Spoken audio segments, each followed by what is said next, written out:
Bonjour et bienvenue à Entreprise missionnaire ou Aide missionnaire internationale. C'est enregistrement numéro 3. Mon nom c'est Pierre Roussel. Nous sommes à Oshawa, Ontario, Canada, l'Amérique du Nord. Aujourd'hui, je vais faire une petite exhortation qui vraiment est le précurseur de tout ce que je vais enseigner dans les mois et les années prochaines. L'idée m'est venue l'autre jour concernant le temps que nous sommes dans. Les fêtes de Noël, la fête de Noël. La fête de Noël. Noël, c'est un temps que beaucoup, non seulement les croyants, mais les non-croyants, ils réjouissent. Ils participent. Mais, même dans l'Église, nous avons beaucoup de croyants qui sont vraiment ignorants du vrai sens de Noël. Je reconnais que Noël, ce n'est pas le 25 décembre. Ce n'est pas mon intention aujourd'hui de parler de ces choses-là. Moi, qu'est-ce que je veux exhorter aujourd'hui, faire une exhortation sur, c'est Noël. Regardons au mot Noël. Nous avons le mot Christmas en anglais. Christ's Mass.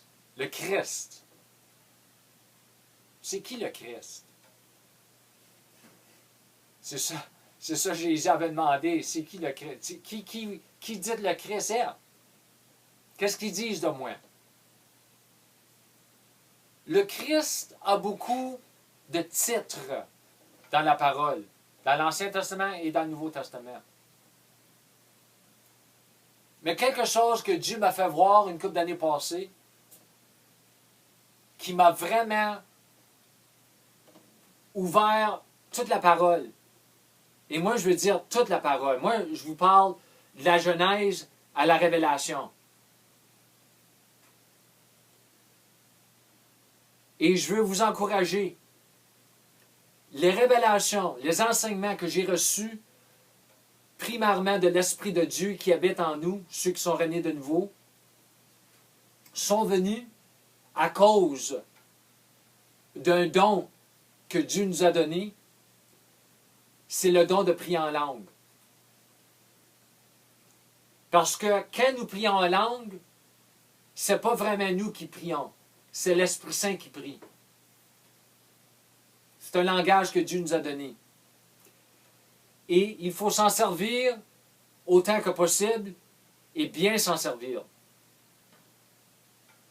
Retournons à Noël. Le mot Noël, même le mot Noël, on peut le diviser. No, on peut avoir le mot né, être né, naissance. El, c'est le mot dans l'Ancien Testament pour Elohim, Jéhovah, pour Dieu. La naissance de Dieu, oui. Oui et non. Le mot Noël vient du mot natalis. Nous avons notre mot natal. Né. Il donne le mot Nathalie à ceux qui sont nés le 25 décembre. J'ai une cousine. Elle est née de nouveau. Son nom, c'est Nathalie. Elle est née le 25 décembre, je crois. Le mot, même messe, dans le mot Christmas, mass, messe, ça a beaucoup d'idées. Ça a l'idée catholique, mais aussi ça a l'idée d'envoyer. Moi, c'est un mot qui est très, très important pour moi. Parce que si vous avez attendu enseignement numéro 1, l'introduction d'entreprise missionnaire, le mot missionnaire, le mot apostolique, apostolos, a l'idée de envoyer. Alors, retournons à Noël. Qui nous célébrons à ce temps de Noël? Il y a beaucoup de monde qui célèbre Noël sans savoir qui célèbre. Moi, j'ai célébré Noël pour des années de temps avant que j'ai été sauvé. J'avais aucune idée de ce que je faisais. Et même après, j'ai été sauvé. Aujourd'hui, je ne suis pas une personne qui célèbre Noël. Parce que pour moi, Noël, c'est chaque jour.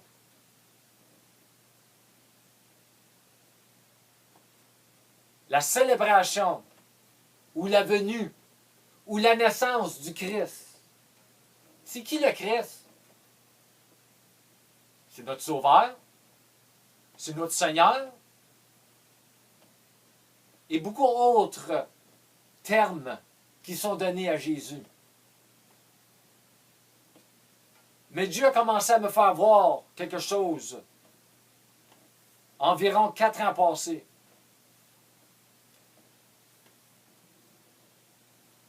C'est que le Christ est le dernier et le deuxième Adam. Quand j'ai vu cela, qui est trouvé dans 1 Corinthiens 15, verset 45 et aussi 47 à 49, nous parlons là du premier, mais aussi le dernier Adam. Nous pouvons l'appeler le nouveau Adam. Ça commençait à tout changer. La manière que je voyais, que j'envisionnais la parole de Dieu et ma relation avec Dieu et encore plus peut-être ma relation avec Jésus. Vous prenez un verset comme Jean 27, même Romains 8, 29. Jésus a dit, allez dire à mes frères.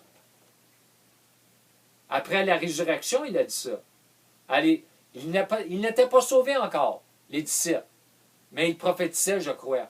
Allez dire à mes frères, je retourne à mon Père, leur Père, mon Dieu, leur Dieu. Jésus est mon frère aîné. Parce qu'il est le dernier Adam dans son humanité. Et si moi je suis né de nouveau, rené, né de l'Esprit, une nouvelle création, fils de Dieu, un fils de Dieu, pas le fils de Dieu, mais un fils de Dieu, je suis en union avec le Christ. Et le Christ est en union avec Dieu. Colossiens 3, 3.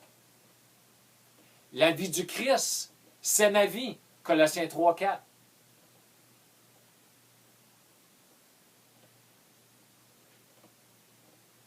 Dieu a commencé à me faire voir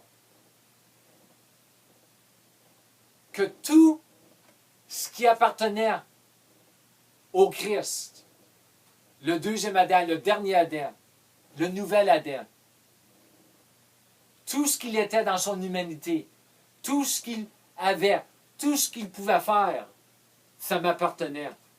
Nous appelons dans l'anglais, dans l'Église anglaise évangélique charismatique, nous appelons ça même encore plus dans le mouvement de la foi de la parole, Word of Faith Movement, nous appelons ça les réalités de la nouvelle création, les réalités de la nouvelle naissance, la réalité du nouvel Adam.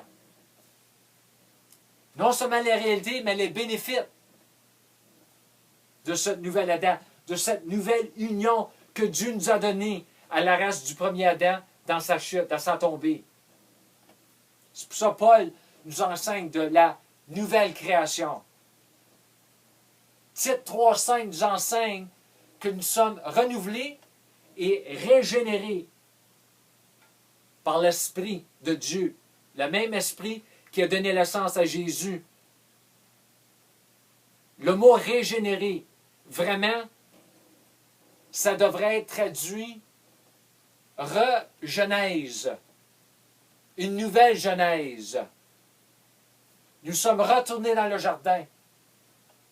Pas géographiquement, pas physiquement, mais spirituellement, nous sommes retournés dans la même condition que que nous avions avec Dieu avant la chute de l'homme, avant la chute du premier Adam, et nous étions tous en union avec le premier Adam. Juste savoir ça m'a commencé à me libérer de beaucoup de religions que nous avons dans l'Église. Ça a commencé vraiment à me libérer de fausses doctrines, de fausses croyances, de fausses pensées.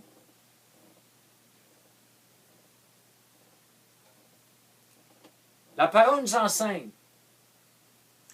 concernant Noël, le vrai sens du mot Noël, la célébration de la naissance du Christ, la naissance du dernier Adam. La meilleure référence que nous avons, c'est l'incarnation. Ça, c'est dans Jean 1,14.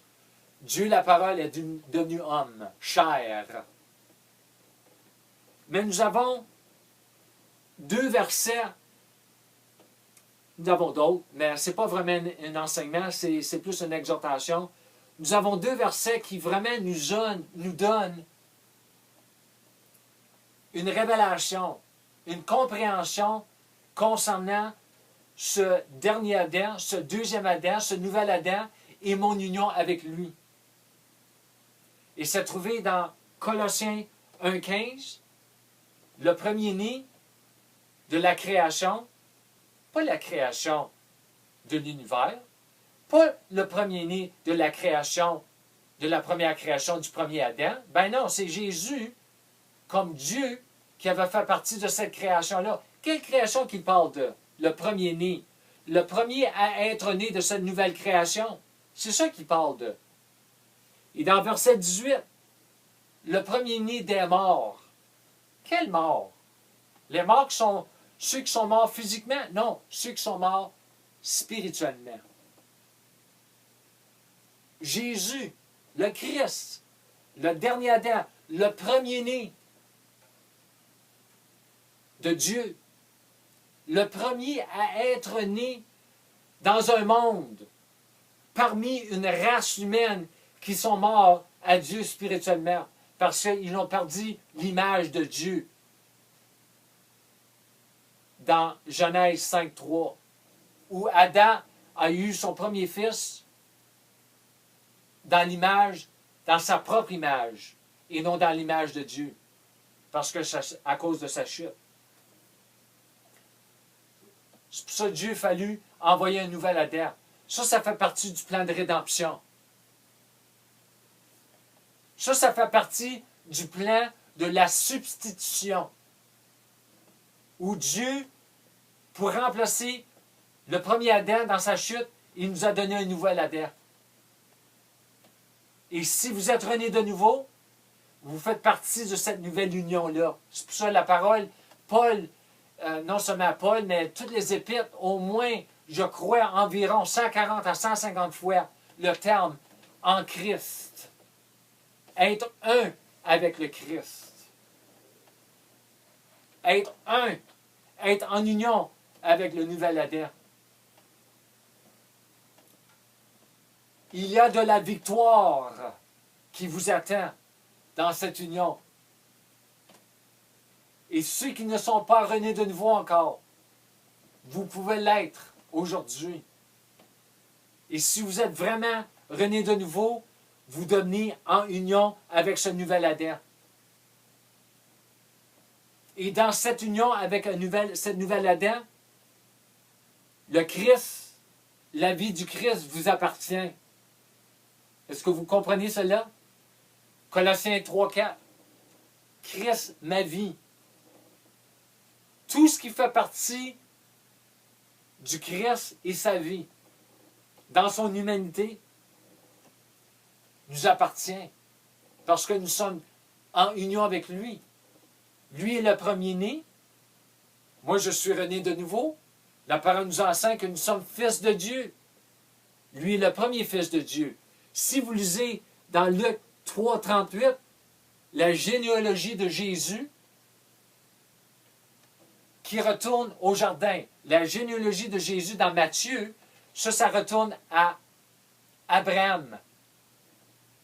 Sa généalogie juive. Mais la généalogie de Luc qui était un gentil, un païen, pas un juif, nous donne un enregistrement de la généalogie de Jésus retournant au premier Adam. Et c'est marqué direct ici. Fils d'Adam, Seth, fils d'Adam, et Adam, fils de Dieu. Adam était le premier fils de Dieu dans son humanité sur la terre. C'est pour ça qu'il y a référence dans le Nouveau Testament de Jésus ou le Christ être le premier-né, le fils de Dieu. Je ne dis pas que Jésus n'était pas fils de Dieu au ciel, ou Dieu le Fils, mais je vous dis que Jésus était le premier-né, le premier fils de Dieu dans son humanité sur cette terre pour commencer une nouvelle race. Et à cause de cela, Dieu a fait possibilité que ce dernier Adam, son premier fils, ait autre fils. Que Dieu ait autre fils. C'est ça, c'est marqué dans Romains 8, 29. Alors, quand j'ai commencé à voir tout cela, je me suis dit à moi-même, j'ai jamais vu ça. Et vraiment, j'ai presque jamais entendu sur ce sujet. Alors, le Seigneur m'a parlé une journée, il m'a dit, commence à étudier la vie du Christ. Alors, j'ai commencé à trouver, j'ai sorti mes concordants, j'ai commencé à sortir mes dictionnaires, comme je fais, especially quand Dieu me donne un sujet à étudier, à rechercher. Et j'ai commencé à découvrir des choses du Christ. Et Dieu a commencé à me faire voir que qu'est-ce qui appartient au Christ dans son humanité, ça m'appartient à moi aussi. Alors, c'est pour ça, dans les mois et les années prochaines, non seulement sur YouTube, mais les voyages, les livres, les églises, les écoles de Bible que nous allons voyager, nous allons enseigner. Je vais enseigner sur la vie du Christ parce que la vie du Christ, c'est ma vie.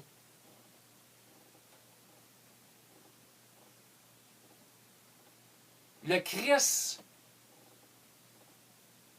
n'avait pas de péché. L'Église est pleine de péchés. Le Christ n'avait pas de maladie. L'Église est pleine de maladies. Le Christ n'avait pas de pauvreté. Il y en a qui disent qu'il n'avait, mais je connais les versets, c'est faux. Si vous lisez 2 Corinthiens 8, 9, vous allez voir des choses.